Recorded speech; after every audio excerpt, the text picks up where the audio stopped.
2 Corinthians 9 verse 7. Ang bawat isa ay dapat magbigay ayon sa kanyang pasya, maluwag sa loob at hindi napipilitan lamang, sapagkat iniibig ng Diyos ang nagbibigay ng katagalan. Nagbibigay po ba tayo ng may kagalakan, ng masayang puso? Diba sinabi ng Panginoon, kapag tayo magbibigay, dapat masaya tayo at may kagalakan sa ating puso at hindi lamang napipilitan. Katulad po ng pagbibigay natin sa pag-abot. Kapag magbibigay po tayo, dapat masaya po yung ating puso, yung pasya ng ating puso. Tapos, katulad po ng pagtulong natin sa kapwa. Dapat pagtutulong po tayo talagang bukal sa puso at hindi lang napipilitan kasi kapag napipilitan tayo, hindi po natutuwa yung Panginoon sa atin. Nakasalaman tayo. Katulad din po ng oras. Oras sa Panginoon. Kailangan po ibigay ng 100% pero parang ako hindi. 50-50 lang. Kaya, hindi. Kaya, I try my. Dahan-dahan.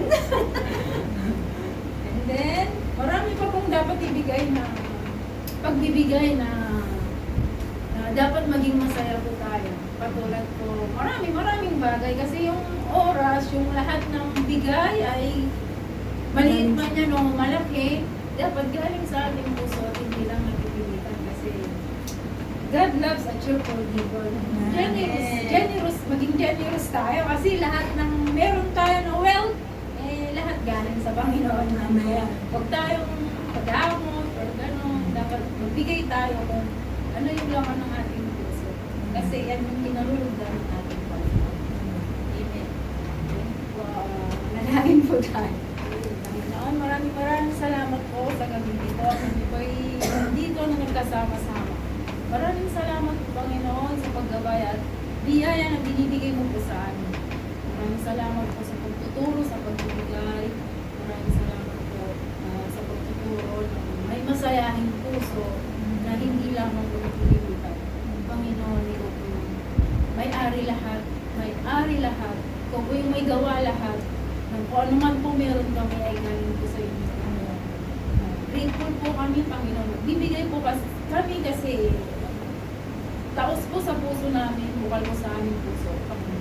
Lord, turuan mo po kami na maging masunurin, Panginoon, sa lahat ng bagay, Panginoon. Lord, ikaw po yung mag-ingat sa amin. Maraming salamat po sa iyong mga salita na laging nagpapaalala sa amin, Panginoon. Maraming salamat po sa pag-iingat at pagmamahal.